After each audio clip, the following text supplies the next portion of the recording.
આજે સુરતના અઠવા લાઇન્સ વિસ્તારમાં પ્રદેશ ભાજપ મહિલા મોરચા દ્વારા ઉગ્ર ધરણા પ્રદર્શન યોજવામાં આવ્યા હતા.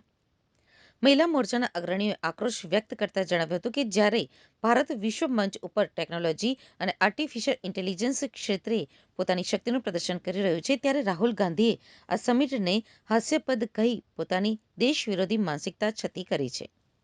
ભાજપનો આક્ષેપ છે કે યુથ કોંગ્રેસ દ્વારા કરવામાં આવેલા અણછાજતા પ્રદર્શન અને વર્તન પાછળ રાહુલ ગાંધીનો દોરી સંચાર છે. કોંગ્રેસ હંમેશા ભારતની પ્રગતિમાં અવરોધ ઊભો કરી વૈશ્વિક સ્તરે દેશને નીચું દેખાડવાનો પ્રયાસ કરતી હોવાનું પણ મહિલા પાંખે જણાવ્યું હતું.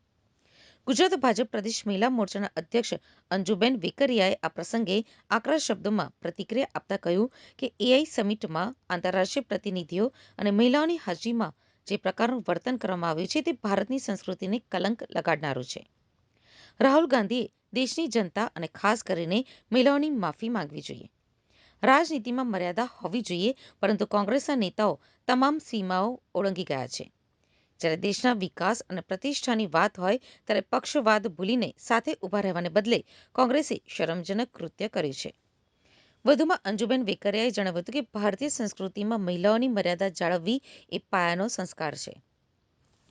સમિટમાં જે પ્રકારે અણછાજતું પ્રદર્શન થયું તે દેશની ગરિમા ઉપર લાંછન સમાન છે. આ માત્ર ભાજપનો વિરોધ નથી, પરંતુ ભારત માતા અને નારી શક્તિનું પણ અપમાન છે, જેનો ગુજરાતનો દરેક જિલ્લો અને તાલુકો સખત વિરોધ કરી રહ્યો છે.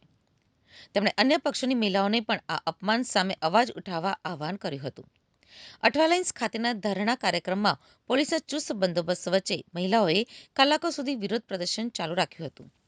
કાર્યકરોએ ચેતવણી આપી છે કે જો રાહુલ ગાંધી અને કોંગ્રેસ પોતાની માનસિકતા નહીં બદલે તો આગામી દિવસોમાં સમગ્ર રાજ્યમાં આંદોલનને વધુ ઉગ્ર બનાવવામાં આવશે. ભાજપ મહિલા મોરચાએ સ્પષ્ટ કર્યું છે કે દેશની છબી ખરડાવનારા કોઈ પણ તત્વો સામે તેઓ કટિબદ્ધતા સાથે લડત ચાલુ રાખશે. ડોક્ટર જાગૃતિ દેસાઈ, અધ્યક્ષ મહિલા મોરચો સુરત મહાનગર. આજે ઈચ્છાનાથ મહાદેવના મંદિર પાસે સુરત મહાનગરના મહિલા મોરચા દ્વારા ધરણા કાર્યક્રમ યોજવામાં આવ્યો છે.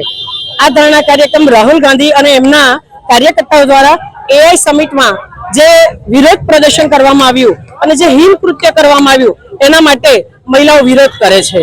જ્યારે 80 થી વધુ દેશો ભાગ લઈ રહેલા હોય અને આંતરરાષ્ટ્રીય કક્ષાએ ભારત દેશની છબી ખરડવાનું આટલું અધમ કૃત્ય કરે એ સાખી લેવામાં ન આવે અને ભવિષ્યમાં પણ આવું ન થવું જોઈએ.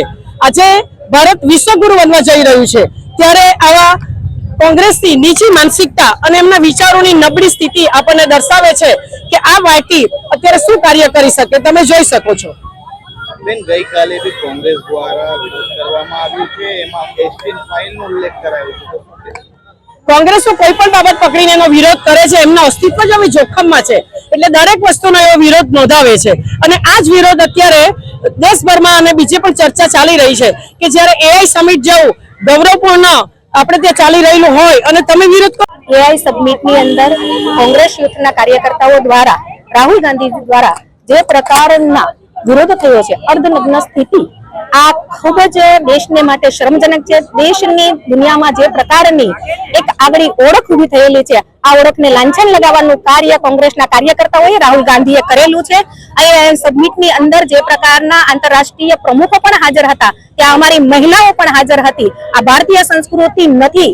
કોઈ પણ પક્ષ વિરોધ કરવાનો હોય છે, પણ જ્યારે રાષ્ટ્રની વાત હોય છે, જ્યારે દેશના વિકાસની વાત હોય છે, ત્યારે તમામ પાર્ટીઓએ એક મંચ ઉપર આવવાનું હોય છે. અને આ પ્રકારનો આ અર્ધનગ્ન સ્થિતિનો જે વિરોધ છે, જે પ્રદર્શન છે, એ પ્રદર્શનને ક્યારેય સાખી લેવામાં નહીં આવે. આ ભારતીય સંસ્કૃતિ, અમારા મહિલાઓની મર્યાદાઓનું ખનન થયેલું છે.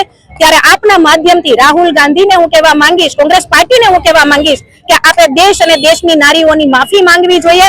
આ પ્રકારની આપની જે સ્થિતિ આપે ઊભી કરી છે દેશ માટે, દેશની છબી, દેશના વિકાસને રૂંધવાનું જે કાર્ય આપે કર્યું છે, એને ક્યારેય સાખી લેવામાં નહીં આવે.